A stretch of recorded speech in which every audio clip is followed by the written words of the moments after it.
Bachadon bo'yni saratoni bu nima? Kasallanish darajasi ortib bormoqda, jinsiy aloqa orqali yuqadi. 10 yil vaqtimiz bor shuni aniqlash uchun.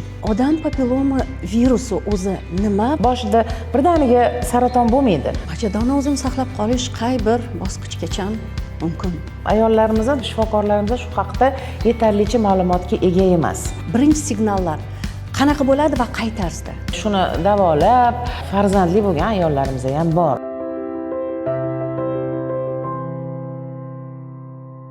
Assalomu alaykum. Erta aniqla podkastiga xush kelibsiz. Bugun biz og'ir, ammo ayollar uchun o'ta muhim bo'lgan mavzuga nazar solmoqchimiz.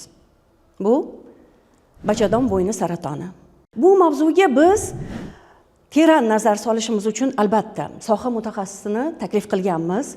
Minglab ayollarga yordam bergan inson Nargizaxon Zahirova. Assalomu alaykum. Xush ko'rdik studiyada. Nargizaxon mamlakatimizni bosh onkoginekologlaridan, tibbiyot fanlari doktori va respublika ixtisoslashtirilgan onkologiya va radiologiya ilmiy amaliy tibbiyot markazini ginekologiya bo'limi ilmiy rahbari.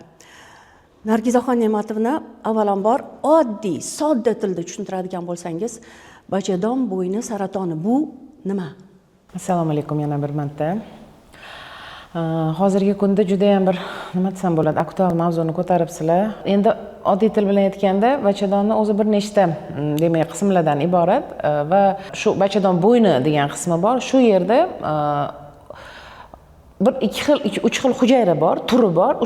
O'sha hujayralardan bir virus bor. Shu virusni ta'siri natijasida shu kichkina hujayradan vaqt soati kelib o'sma hosil bo'lishi mumkin. Boshida birdaniga saraton bo'lmaydi. Boshida saraton oldi kasalligi bo'ladi va eng kamida 10 yil vaqt kerak saraton bo'lishi uchun. Ya'ni mana shu 10 yil vaqtimiz bor shuni aniqlash uchun. Aytishlaricha juda ko'p ayollarda uchraydi. Ya'ni qanchalik xavfsirash kerak, qanchalik bu chindanda har bir ayol uchun menga ham tegishli mavzu degan savol tug'ilishi mumkin. Endi statistika ma'lumotlariga qaraydigan bo'lsak, mana oxirgi 10 yil ichida kasallanish darajasi masalan ortib bormoqda. Afsuski, endi buni yana ikkinchi tomoni menimcha shu tashxis qo'yish usullarimizdan rivojlangani. Mana hozir davlatimiz tomonidan onkologiya sohasiga juda ham mana prezidentimiz o'zlari nazorat qiladilar. Juda ham katta e'tibor bo'lgani, mana skrining dasturlari, emlash dasturlari borligi sababli shu kasalligimiz hozir mana masalan 2024-yilda birlamchi bachadon bo'yni saratoni 1970 ta ayolda aniqlangan. Qariyb 2000 ayol. Shu kasallikdan 800 dan ortiq ayolimiz hayotdan ko'z yumgan. Endi bu ham menimcha bir nima raqam-ku, lekin albatta raqam ortida taqdirlar, albatta insonlar va bachadon bo'yni saratoni haqida gapirganimizda odam papilloma virusi haqida gap ketadi. Odam papilloma virusi o'zi nima? Bu odam papilloma virusini masalan meni ilmiy ishim bu 2000-yildan beri shu yo'nalishda ish olib boraman va bu virus nima desam bo'ladi? Bu o'zi butun tabiatimizda bu virusni 400 tadan ortiq turi bor. Lekin juda ko'p. Tarqalishi ham bu virus asosan endi yuqadigan yo'li bu shunaqa yuqori onkogen turlari jinsiy aloqa orqali yuqadi. Buni bir 14 ta turi bor. Hozirgi kunda Jahon sog'liqni saqlash tashkiloti tomonidan shu 14 ta turi, ularning ichida eng yuqorisi 16-18 turi deb belgilangan. Haqiqatda hozir faqat ayollarimiz, baribir shifokorlarimiz shu haqda yetarlicha ma'lumotga ega emas. Lekin mana hozirgi oxirgi bir 4-5 yil ichida mayli 4-5 yil demaylik, 3 yil ichida hozir bu mavzu kengroq yoritilganiga hozir qiziqish bor. Hattoki mana mendan shu ayollarimiz ham juda ko'p so'rashadi. Masalan, 2019-yilda odam shu papilloma virusga qarshi emlash boshlaganimizda men onalariga qizlarimizni 9-14 yoshli qizlarni qildirish kerak, uni foydasi, ya'ni qo'rqish kerak emas deb tushuntirib bo'lgandan keyin bo'ldi, biz qildiramiz. Lekin bizachi, masalan, qizlarimiz biz nima bo'lamiz? Ya'ni qiziqish bor. Bu qanaqa virus? Shunaqa savol-javob nima qilib turishadi va bu virusni o'zi bitta narsani aytib o'taman shu yerda. Bu virus bor degani hali saraton bor degani emas. Bu virus bir immunitetni kurash natijasida ayol organizmidan 2 yil vaqt ichida o'zi chiqib ketishi mumkin. Skrin dasturlari qilinganda, agar masalan shu virus bo'lsa-yu, lekin ayolni hali bachadon bo'ynida shu o'zgarish bo'lmasa, hali aytganimizdek hali o'smaga xos bir qanaqadir yaraga o'xshagan o'zgarishlar bo'lmasa, endi ko'p ayollar xalq tilida eroziya deyishadi, shunaqa deyishadi. Shunaqa o'zgarishlar bo'lmasa, unda bu ayolimizga aytadilar, 2 yildan keyin yana qaytib kelasiz, yana bir virus topshiramiz. Agar o'shanda virusingiz aniqlanmasa, 10 yilgacha bemalol yuraverasiz, xudo xolasa sizda saraton kelib chiqmaydi. Virus organizmda bo'lib, hozir aytganimdek, chiqib ketishi mumkin. Lekin ma'lum bir sabablarga ko'ra, endi bu sabablarni hozir butun dunyoda shunaqa olimlarni, masalan, Jahon Sog'liqni saqlash tashkilotini hamma biladi. Saratonni o'rganish xalqaro markazi bor. Demak, shu katta demak ilmiy olimlarni izlanishlari natijasida aniqlangan nima desam bo'ladi, mana isbotlangan, dalillangan shu ba'zasi bor ma'lumotlarga asoslangan holda aytishim mumkin. Hozirgi kunda shu odam papilloma virusini organizmdan chiqib ketishiga xalaqit beradigan, persistent, ya'ni doimiy qolishiga olib keladigan faktorlar bor. Mana masalan bu chekish, betartib jinsiy hayot, yana bir boshqa mana hamma ayollarimiz bilishadi, to'rchi infeksiya deyishadi. Masalan, xlamidия, CMV va yana boshqa viruslarmi bor. Shularni birga kelishi, immunitet pasayishi, immun tanqisligi bilan kasallangan ayollarimizda immuniteti juda ham zaif bo'lgan. Zaif bo'lib qolgan ayollarda bu narsa kelib chiqishi mumkin. Yana bachadon bo'yni saratoniga qaytadigan bo'lsak, o'zi aslida tana mana shu kasallikni birinchi signallarini beradigan o'zini payti bor. Birinchi signallar qanaqa bo'ladi va qay tarzda? Hozir men bundan oldin aytib o'tdim. Saraton birdaniga kelib chiqmaydi. Ya'ni undan oldin saraton oldi kasalligi kelib chiqish kerak. Undan keyin agar shu saraton shu vaqt aytganimizdek 10 yil vaqtimiz bor. Nimaga aytdim men bu gapni? Mana hozirgi kunda mamlakatimizda olib borayotgan nima deydi, siyosat, bu juda ham to'g'ri siyosat. Xalqaro demak, nima tajribaga asoslangan holda qilinayotgan mana shu skrin dasturlari nimaga qaratilgan? Mana hozir siz aytib o'tgandek, maqsadli guruh ayollarimiz bor. Masalan, shu virus bilan eng ko'p zararlanadigan yosh bu 30 yosh hisoblanadi. 30 yoshdan yuqori bo'lgan ayollarimiz, shu ayollardan shikoyati bormi, yo'qmi? Ya'ni maqsadli guruh 30, 40, 50. Shu ayollarimizdan shu odam papilloma virusiga olinadi test. Ularda hech qanaqa shikoyat bor. Hozir men aytmoqchimanki, masalan, boshlang'ich bosqichlarda saraton oldi kasalliklari bular qanaqadir belgi bermasligi mumkin.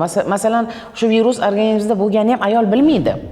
Shu virus bor, masalan, og'riqlar ham bo'lmaydi. Bo'lmasligi mumkin. Ha, agar mabodo bo'ladigan bo'lsa, bu masalan nima bo'lishi mumkin?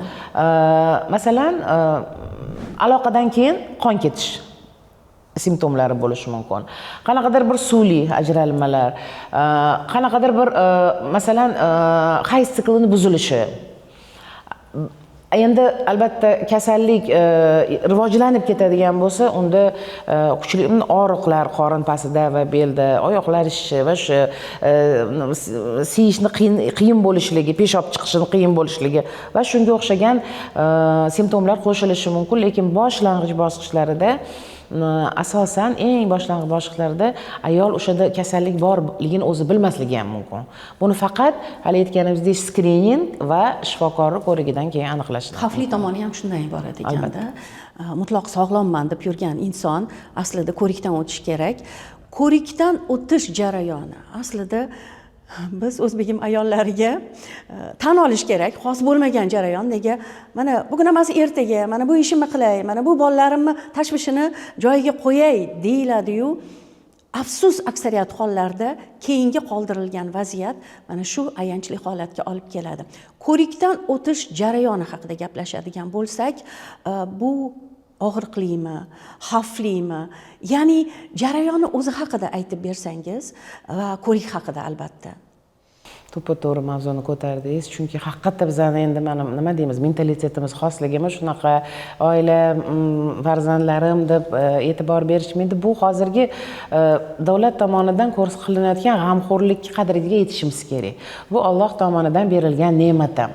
Masalan, O'zbekiston bizning mamlakatimizda mustaqil hamdo'stlik davlatlari orasida birinchi mamlakat biz bo'lamiz shu odam papilloma virusiga qarshi emlashi kirgizilgan.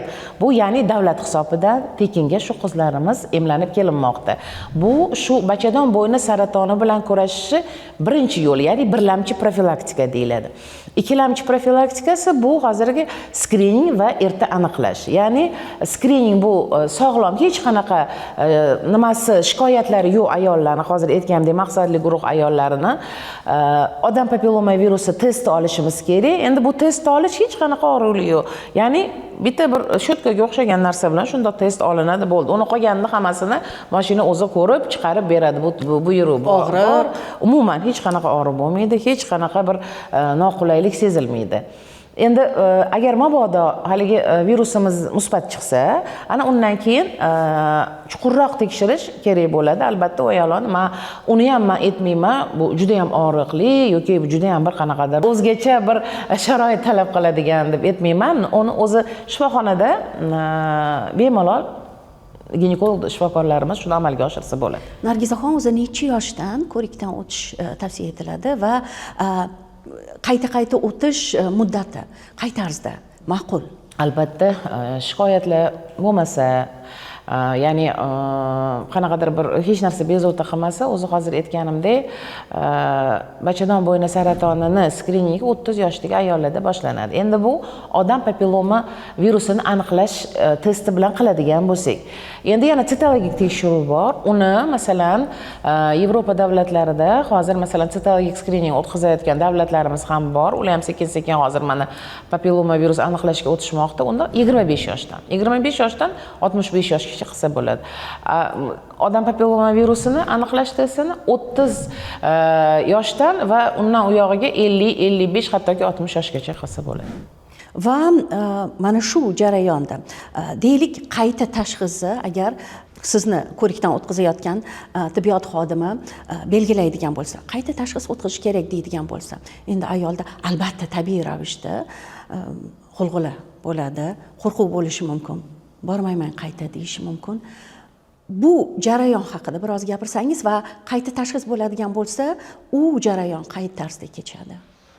Bu juda ham nima desam bo'ladi, bir muammoli savolni ko'tardingiz, chunki yana bir aytaman, bir bizning ayollarimiz ana shu nimasimi, bir mentalitetimiz, ana oila, bola chaqaga o'zimizdan ko'proq e'tibor berishimiz. Bu bir. Ikkinchidan shu oiladagi masalan turmush o'rtog'imi yoki mana qaynona qaynotasimi, shular ham bir qanaqadir bir ularga sharoit ayollarimizga yaratib berish kerak. Bu haqda juda ko'p mana mahallalarga ham borib tushuntirishlar olib boramiz, chunki sog'lom ayol shu oilaga ham kerak, jamiyatga ham kerak, farzandlariga ham kerak. Umuman hammaga ayol albatta sog'lom bo'lgani yaxshi. Endi agar hozir aytganimizdek haligi virus aniqlansa, hech ham undan qo'rqish kerak emas. Birinchidan, bu hali demak saraton degani emas, bu bir. Ikkinchidan, buni shunchalik borligini aniqladikmi, lekin shu test bormi? Shuni davlatimiz shuni sharoitni yaratib beryaptimi? Bu demak juda ham katta yutuq. Chunki mana biz 21-yildan boshlab Qoraqalpog'istonda xuddi shunaqa skrining pilot tajriba tarzida o'tkazdik. 50 mingta ayol Qoraqalpog'istonda va 6 mingta ayol Chirchiqda. Hattoki shunda ayollar bo'ldiki, masalan 75 ta nima desam bo'ladi, nolvoy bosqich, 0. Ya'ni hali juda ham kichkinaligida aniqlandi, u saraton borligini ayollar o'zi bilmagani. Bu nima bo'ldi? Xuddi shunaqa test qilindi, keyin aytildi, chuqurroq tekshirish kerak. Qanaqa qilib chuqur tekshiramiz? Yo sitologiya pap test qilamiz yoki kolposkopiya, shunaqa bir bachadon bo'ynini yaqinlashtirib ko'radigan bir tekshirish usuli bor va shunga qarab aniqlanadi. Ya'ni agar shunda bir qanaqadir saraton oldi kasalligini aniqlasak, agar uni davolasak, umuman saraton bo'lmaydi ayolimiz. Saraton bo'lishdan demak xalos bo'ladi. Shunaqangi bu imkoniyat yaratib beradi hozirgi qilinayotgan skrining dasturlarimiz. Deylik, tashxis qo'yildi. Bachadon bo'yni saratoni. Buni davolash jarayoni qay tarzda boshlanadi va kechish qay tarzda? Hozir aytib o'tganimdek, umuman faqat bachadon bo'yni emas, umuman saraton kasalligi 4 ta bosqichdan iborat. Ya'ni o'sha o'smaning kattaligi, tarqalganlik darajasiga qarab Endi albatta kasallikni oldini olish afzalroq yoki erta aniqlab o'z vaqtida davolash. Ham profilaktika ham erta bosqichlarda davolash. Nimaga? Masalan, statistika shuni ko'rsatadiki, birinchi bosqich, hattoki masalan 0 bosqichida aniqlasak, bu bemorlarimiz 100% tuzalib ketdi. Bo'ldi, bu kasallikdan xalos bo'ldi. Birinchi bosqichda tuzatsak, ya'ni erta bosqichda aniqlasak, bularni birinchidan masalan nima desam bo'ladi, a'zo saqlovchi amaliyotlar qilishimiz mumkin. Ya'ni qo'shimcha qanaqadir bir nur, kimyo yoki yana boshqa bir davolarni qo'shmasdan shu bittik shu a'zo saqlaydigan jarrohlik amaliyoti bilan hali ayolimizdan shu kasallikdan saqlab qolishimiz mumkin. Ha.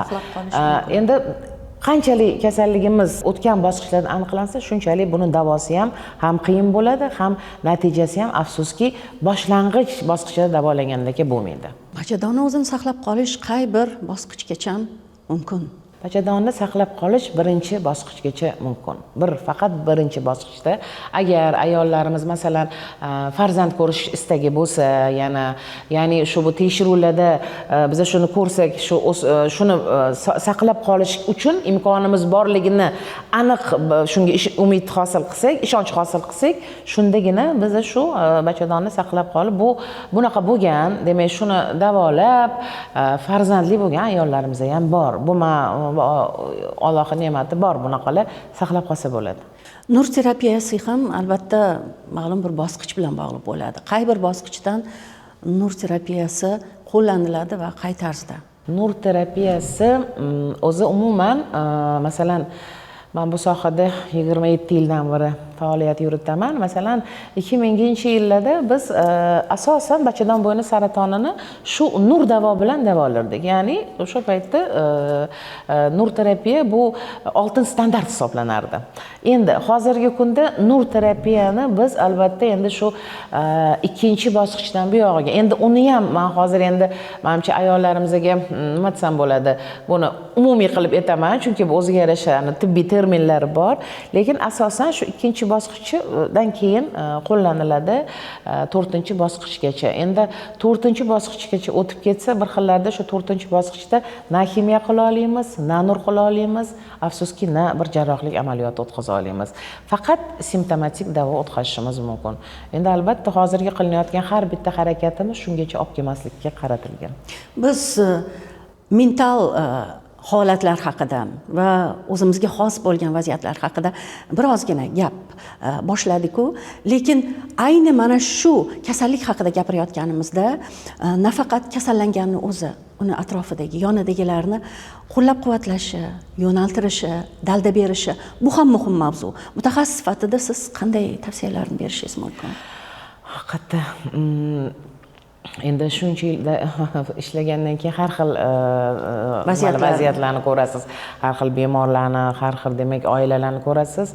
Haqiqatda shunaqangi bir xillarni ko'rsangiz, masalan, shunaqangi bir havosingiz keladi, shunaqangi bir shunaqa zo'r tarbiya beribsiz, devorasiz yoki masalan ota-onasiga, nimasiga juda ham qo'llab-quvvatlashadi. Shu yonidan ketmaydi. Bor shunaqa men bilaman, juda ham ko'p mana erkaklarimizga rahmat, shunchalik jonini qo'ydirib, masalan farzandlarim onasi yo nimam deb juft halolim deb juda ham bir boshqacha nima qilishadi, lekin afsuski siz aytgandek shu kasallik bo'lganini bilib shu ayolini tashlab ketganlar ham bor.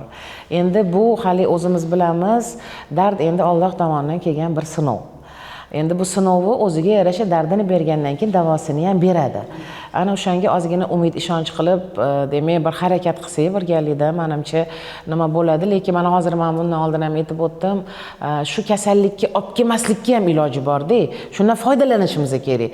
Hech bo'lmasa shunga sharoit yaratib berishsin, keldi, chaqirdi poliklinikadan, ana borib mazok topshirib kelar ekansan desa, hozir ovqatingni qilib ol, uni yo'q, bor, tez topshirib kel, keyin qolgan ishingni qilaverasan. Ya'ni mana shunaqa bo'lish kerak, chunki sog'liq birinchi sanga, bizga ham kerak. Shunaqa bir nimada agar o'ylashganda juda ham zo'r bo'lardi. Keyingi bosqich haqida gaplashadigan bo'lsak, deylik, tibbiy muolajadan o'tdi ayol. Keyingi bosqichlarda qanchada bir, deylik, 5 yilda birmi ko'rikdan o'tish kerak? O'zi har bitta kasallikni, onkologik kasallikni davolash protokoli bo'ladi. tashxislash va davolash. Ya'ni masalan bitta bachadon bo'yni saratoni bo'ladimi yo boshqa saraton bo'ladimi, shifokor xohlasa ximiya, xohlasa nima qilmaydi. Ya'ni Amerikada ham, Yevropada ham, Rossiyada ham hamma yoqda shu o'zining protokoli bor. Shunaqa protokol bizning O'zbekistonda ham bor va hozirgi aytganingizdek ayollarimizni demak agar mabodo aniqladik, saraton bo'ldi, davoladik. Mana hozir men o'zimda nechta mana bir 5 yil, 10 yil davolanib, ximiya olib, operatsiya bo'lib, masalan, nur olib yurgan bemorlarimiz kelib ketib yurishadi. Allohga shukr, mana bor shunaqalar. Boshida bunaqa ayollarni masalan 2 yil davomida 3 oyda bir marta keladi. 3 oyda bir marta keladi. Ya'ni shifokor ko'rigidan o'tadi, tekshiruvlar, masalan, uzimi, MRTmi va o'ziga o'xshagan kerakli tekshiruvlarni shifokor aytadi. Hali surtma olinadi va shunga o'xshab bir 2 yil davomida har 3 oyda. Nimaga men hozir shu narsa nima qilingan, tavsiya qilinadi? Chunki qanchalik bosqichi o'tib ketsa, afsuski bu kasallikni yana qaytib kelish ehtimoli bor. Shuning uchun masalan boshlang'ich bosqichlarda qilsa yana qaytib kelyapmiz. Oldingi nimaga, shu asosiy maqsadimizga shu narsalar bo'lmaydi. Ya'ni qaytib kelish, yana bir metastaz, unaqa narsalardan umuman bo'lmaydi. Boshlang'ich davolanadi, bo'ldi, tuzaldi.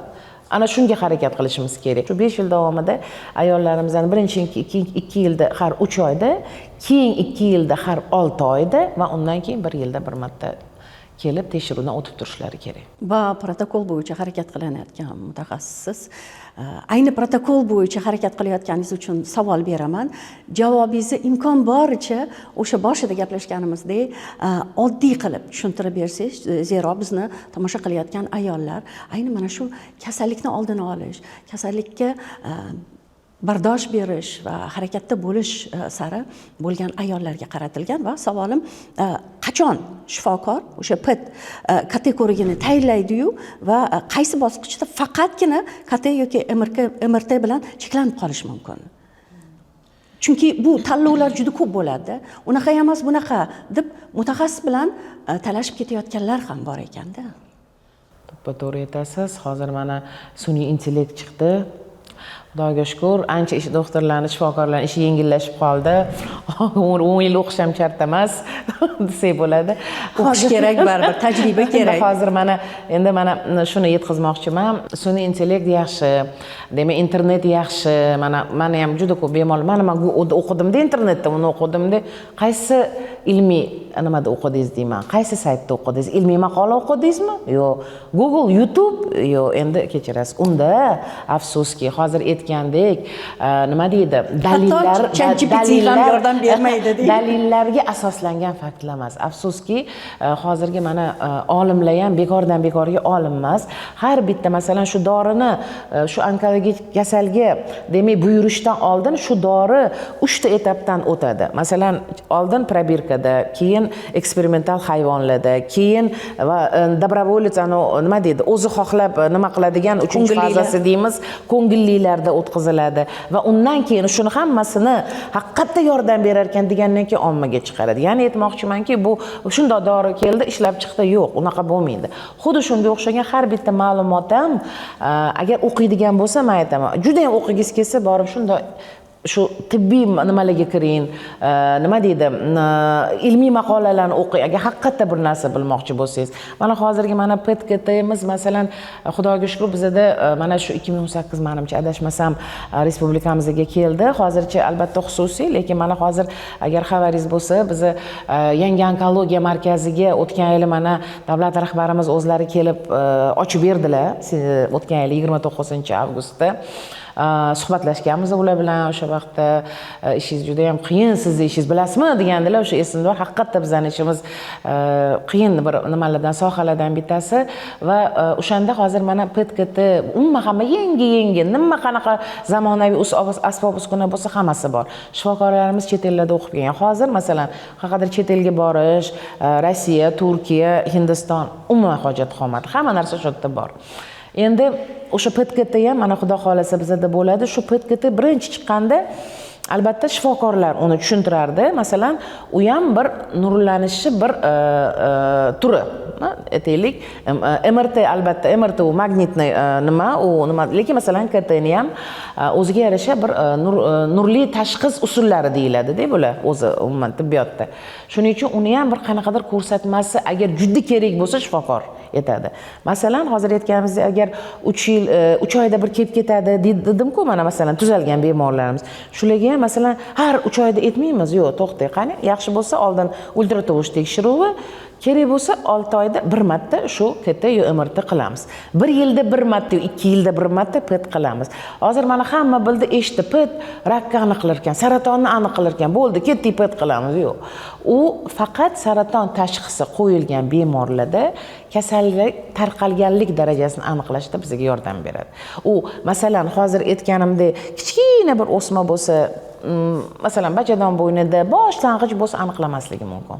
Afsuski shunaqa. Unda albatta shifokorni faqat tavsiyasi bilan bu tekshirish turlarini albatta qilishgani yaxshi deb o'ylayman. Faqat ayollar emas, umuman shifokori tavsiyasiga asoslangan holda qilish kerak. Bu hozir albatta xususiy masalan klinikalarimiz, nimalarimiz ko'payib ketdi. Buni ham o'ziga yarasha qilish kerak va qachon qilish kerakligi haqida o'zining chegaralari, me'yorlari bor. Chumchuq so'ysa, qassob so'ysin. Albatta mutaxassis o'zining ishini qilish kerak va mutaxassis fikrlarini eshityapsiz. Eng so'nggi savollarimdan sog'lom, salomat bo'lish uchun. Mayli shu bugunni o'zi emas, ertadan qanaqa harakatlarni qilish kerak ayollarimiz? Endi mana hozir aytib o'tganimizdek, birinchi bo'lib, demak, ayol sog'lig'iga o'zi javobgar.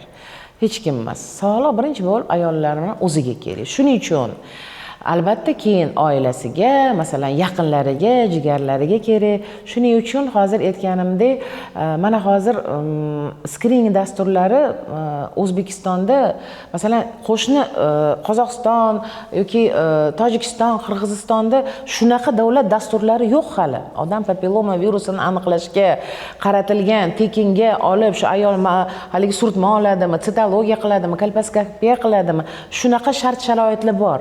Chaqirganda borishsin, bo'ldi.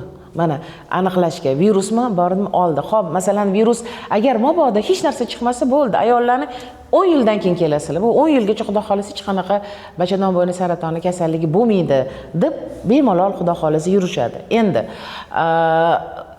mabodo chiqib qolsa ham hali kasal ayollarimiz masalan davolanadi. O'shanda ham sizda virus chiqdi desa, voydod deb nima qilib tushkunlikka tushib, men bormayman, nima qilmayman, nima bo'lsa bo'ldim, shunaqalar bordi, nima bo'lsa bo'ldi deb har xil nimalarga tushishadi. Yo'q, borish kerak. Hech qanaqa unaqa nima desam bo'ladi, bir g'ayri tabiiy nimalar bo'lmaydi. Uni o'ziga yarasha mana hozir juda ham ko'pda, hattoki oddiy xususiy klinikada ham davolashyapti. Lekin buni hozirgi kunda qilinayotgan ish bu davlat dasturi va albatta har bitta poliklinika, masalan, ko'p tarmoqli markaziy poliklinikalar bor. Butun respublikamizda 209 ta bor, har bitta viloyatda bor shu. Ana shu poliklinikalarda ginekologlar har bitta o'zini, demak, aholisini, tegishli aholisini shu 30, 40, 50 yoshli ayollarni shu odam papilloma testini o'tish uchun chaqiryapti. Jalb qilish va ana o'shanda borish kerak. Bu birinchi qiladigan nimalari, qadamlari shu. Keyin endi mana hozir aytib o'tdim, odam vaksina emlash. Odam papilloma virusiga qarshi emlash 9-14 yoshli qizlarimiz. Shu emlashni dasturini ham 2019-yilda men ham qatnashganman. 21-oktyabrda shu Chilonzordagi masalan maktabda boshlagan edik, esimda bor. Endi birinchi marta albatta qiyin bu, qo'rqasiz baribir, birinchi bu tekshirilgan vaksina bo'lsa ham ana o'shanda ham juda ko'p qildirmaymiz, nima bo'lar ekan, farzand bo'lmas ekan, yana saraton bo'lib qolar ekan degan juda ham bir feykoviy xabarlar Telegramda, YouTube'da, Facebook'larda tarqalib ketdi. Shundan keyin mana shu maktablarga borib biz tushuntirdik. Bunaqa bo'lmaydi. Bu tirik vaksina emas. Bu xuddi hozir mana gepatit qilinadi-ku mana tug'ilgan chaqaloqlarga. Xuddi o'shanaqa virusni qobig'idan, oqsil qobig'idan qilinadigan vaksina, rekombinant vaksina bu. Bu vaksinani 10 yil oldin olib, hozir bitta ikkitadan farzandi borlar bor. Bu hech qanaqa bunga ta'sir qilmaydi deb tushuntirganimizdan keyin mana nimalarimiz haligi emlashni keyin ular ehtiyoji paydo bo'ldi va xohishi. Hozir ham aytmoqchi edim, qizlaringlarni masalan emlatinglar.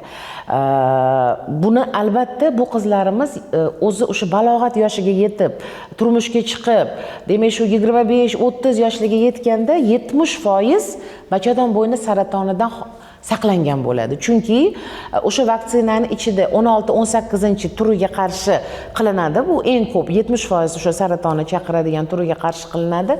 Ana o'sha qizlarimizda stoyka, o'sha nima deydi, kuchli immunitet bo'ladi. Virus keldimi, o'zi kurashadi. Virus kirdimi, organizmga o'zi kurashadi. Lekin albatta skriningdan keyinchalik o'tish kerak bo'ladi. 70% bu juda ham katta, men o'ylayman, nima desam bo'ladi, katta plus. Endi hozir mana emlash, skriningdan o'tish va 30-40-50 yosh mayli bu nima deylik, lekin shundan orasida bo'lgan ayollarimiz shu 1 yilda 1 marta shifokorga borib, ko'rinib, mana mammolog shifokorlar borda, masalan mammologlar bor, ginekolog. Eng ko'p uchraydigan kasalliklar shu ko'krak bezi saratoni bo'lsa, ikkinchisida bachadon bo'yni saratoni. Menimcha hozir hamma sharoit bor. Har bitta o'sha aytib o'tgan ko'p tarmoqli poliklinikada 10 ta nazorat xonalari bor. Ana o'sha 10 ta nazorat xonasida ginekolog shifokor o'tiradi. Ham ko'krak bezini ko'rib, ham haligi aytgandek odam papilloma virusiga surtma olib tekshirishi mumkin. Kolposkopiya ham bor, kolposkopiya qilishi mumkin. Ya'ni shunaqa bemalol mana mashinadan boshlashsin, yaxshi bo'ladi, xudo xolisa. Bejiz podkastimizning nomi ham erta aniqla emas va bugun bizni suhbatdoshimiz mamlakatimizni yetakchi onkoginekologlardan Nargizaxon Zahirova bo'ldilar. Tashrif uchun rahmat. Sog' bo'ling. Rahmat.